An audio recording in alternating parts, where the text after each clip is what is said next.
বিসমিল্লাহির রহমানির রহিম। আসসালামু আলাইকুম এভরিওয়ান। আজকে আমার বড় ভাবি গ্রাম থেকে দুইটা মুরগি এনেছিল, সো ওই দুইটা মুরগি রান্না করব। এই হলো মুরগি আর এই হলো আমার বড় বড় আলু, সো ঝোল করব। চলেন রান্না। প্রথমে দিয়ে দিব হলো তেল, এখন দিয়ে দিব হলো পেঁয়াজ। পেঁয়াজ দিয়ে পেঁয়াজটাকে একটু লাল করে ভেজে নিব। পেঁয়াজটা ভালো করে লাল করে ভাজা হয়ে গেছে। এখন আমি দিয়ে দিব হলো আদা বাটা। আদা বাটা দিব হলো 1 চামচ, আর 1 চামচ দিব, দিয়ে ভালো করে নাড়াচাড়া করে কষিয়ে নিব। তারপরে দিয়ে দিব হলো একটু পানি, যেন আদাটা ভালো করে কষে যায়।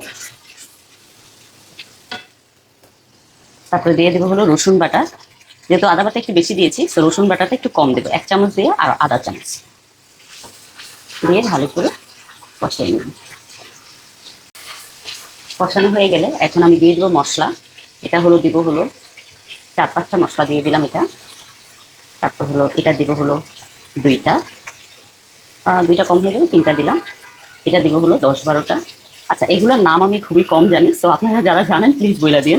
তারপর হলো এটাও দিয়ে দিলাম। আর এখানে আছে 2টা বড় বড় তেজপাতা। এখন দিয়ে দিব হলো তেজপাতাটা এভাবে ছিঁড়ে মাঝখান থেকে দিয়ে দিই, দিয়ে এটাকে ভালো করে একটু কষাবো। এখন মোটামুটি এটা কষানো হয়ে গিয়েছে। এখন দিয়ে দিব হলো আমি লবণ। লবণ দিব হলো 1 চামচ, আর 1 চামচ, 2 চামচ লবণ দিয়ে দিলাম। দেওয়ার পরে হলো আমি দিয়ে দিব হলো হলুদের গুঁড়া। তো হলুদের গুঁড়া 1 চামচ, 2 চামচ হলুদের গুঁড়া দিয়ে দিলাম। আমি এবার একটু হলুদের গুঁড়া বেশি খাই, তো সেই জন্য হলুদের গুঁড়াটা একটু বেশি দেওয়া হয়েছে। আর যেহেতু 2টা মুরগি, তো সেই জন্য 2 চামচ হলুদের গুঁড়া দিয়েছি। এখন কষানো হয়ে গেছে মশলাটা। 1 মগ পানি পুরাটা দিয়ে দিব। দিয়ে হলো যখন পানিটা মশলাটা বলক আসবে, তখনই আমি হলো মুরগিটা দিয়ে দিব। এখন আমার এটা ভালো করে বলক চলে আসছে। এখন আমি দিয়ে দিব হলো এই মুরগির মাংসটা।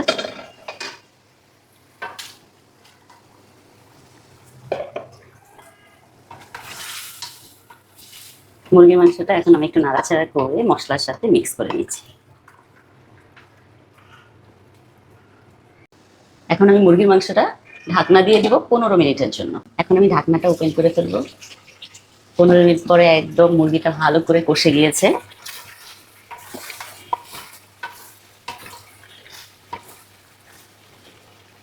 সুন্দর একটা স্মেল আসতেছে।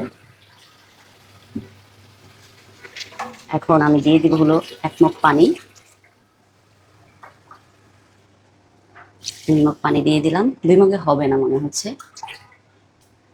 টোটাল 3 মগ পানি দিয়ে দিলাম। দিয়ে হলো একটু সুন্দর করে নাড়াচাড়া করে দেব। এখন এটা আমার একটু আবার ঢাকনা দিয়ে রেখে দিব আরো 10 মিনিটের মতো। এখন আমি ঢাকনাটা খুলে ফেলবো। খুব সুন্দর কালার আসছে। তারপর হলো আমি দিয়ে দিব আমার এই বড় বড় আলুগুলো।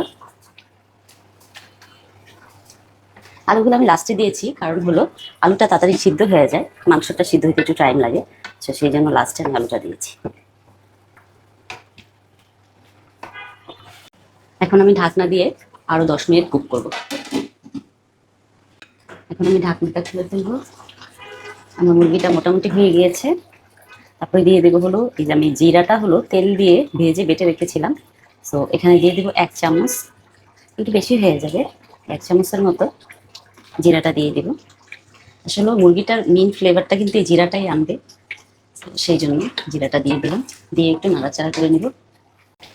আপনারা অনেকে প্রশ্ন থাকতে পারে যে মরিচের গুঁড়া দেয় নাই কেন। এখন দিব মরিচের গুঁড়া, কারণ মরিচের গুঁড়াটা লাস্টে দিলে একটা সুন্দর আসবে, কালার আসবে। আমি সবসময় মরিচের গুঁড়াটা লাস্টে দিই। তো 3 চামচ মরিচের গুঁড়া দিয়ে দিলাম। দিয়ে দেওয়ার পরে এখন আমি একটু নাড়াচাড়া করে নিব। দেখবেন এত সুন্দর একটা কালার আসবে। মুরগির মাংসের কালারটা দেখেন এত সুন্দর আসছে। তো চলেন এখন সার্ভ করি মুরগির মাংসটা। এই যে মুরগির মাংসের ঝোলটা হয়ে গিয়েছে, এখন এটা আমি সার্ভ করব।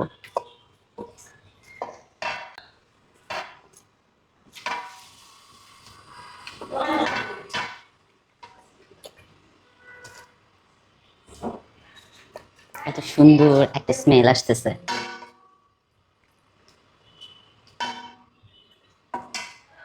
সো রেডি, এই যে মজার মুরগির মাংস দিয়ে বড় বড় আলু দিয়ে ঝোল। আপনারা যদি এই রেসিপিটা করতে চান, অবশ্যই বাসায় করে ফেলতে পারবেন। Thank you so much for watching my video. Bye by.